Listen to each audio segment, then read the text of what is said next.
Anubrata অসুস্থই, phone সিজ করা হলো আইসির, জেনে নিন তদন্ত কোন পথে।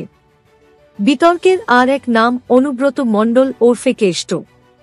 এবার এক পুলিশ আধিকারিককে অকথ্য গালিগালাজ এবং মাস্ত্রীর নামে হুমকি দেওয়ার অভিযোগে দায়ের হওয়া এফআইআরের 96 ঘণ্টা পেরিয়ে গেলেও রহস্যের জট কাটছে না।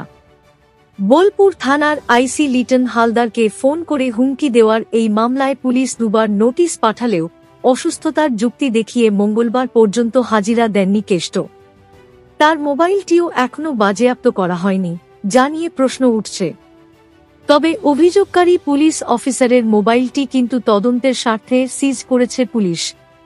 যাকে হুমকি দেওয়ার অভিযোগ উঠেছে অনুব্রতর বিরুদ্ধে, সেই লিটন হালদারের বিরুদ্ধে মাস 6 আগেই বিভাগীয় তদন্তের নির্দেশ দিয়েছিলেন বীরভূমের তৎকালীন পুলিশ সুপার। জেলা পুলিশ সূত্রে খবর, বালি মাফিয়াদের একাংশের সঙ্গে ঘনিষ্ঠতার অভিযোগে বিভাগীয় তদন্ত করে রিপোর্টও জমা পড়েছিল।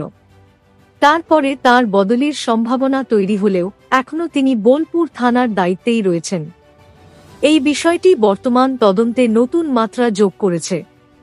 অসুস্থতার শংসাপত্র ঘিরে ধোঁয়াশা।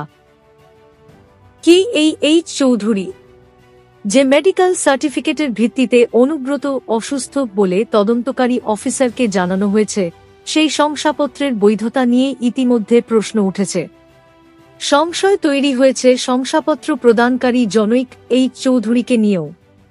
জেলা পুলিশ এই বিষয়ে তদন্তের অগ্রগতি নিয়ে কোনো মন্তব্য করেনি। তবে তাৎপর্যপূর্ণভাবে ওই মেডিকেল সার্টিফিকেটটি দেওয়া হয়েছিল শান্তিনিকেতন মেডিকেল কলেজের প্যাডে, এবং যে রেজিস্ট্রেশন নম্বরটি ব্যবহার করা হয়েছিল সেটি জনৈক হিটলার চৌধুরী নামে এক চিকিৎসকের। আরও বিস্ময়কর বিষয় হল, বোলপুরের ব্লক স্বাস্থ্য আধিকারিক পদেও হিটলার চৌধুরী নামে একজন চিকিৎসক রয়েছেন।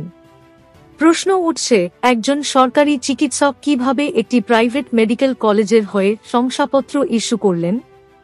জেলা স্বাস্থ্য বিভাগের তরফ থেকেও এই বিষয়ে কোনো তদন্তের নির্দেশ দেওয়া হয়নি। রামপুরহাটের মুখ্য স্বাস্থ্য আধিকারিক শোভন দে দিন বলেন, আমি কোনো অভিযোগ পাইনি, উপরের কোনো নির্দেশও পাইনি, তাই এখনই এ নিয়ে আর কোনো মন্তব্য করছি না। অডিও ক্লিপের উৎস এবং ষড়যন্ত্রের ইঙ্গিত। তাহলে কেষ্টর হুমকির বিষয়ে তদন্ত কোন জায়গায় দাঁড়িয়ে? পুলিশ সূত্রের খবর, যেহেতু অডিও ক্লিপে, যার সত্যতা যাচাই করেনি আইসি লিটন হালদারের সঙ্গে অনুব্রত মণ্ডল পরিচয় দেওয়া এক ব্যক্তির কথোপকথন হয়েছে, সেক্ষেত্রে ওই ক্লিপটি দুজনের বাইরে কিভাবে এল সেটাও খতিয়ে দেখা প্রয়োজন।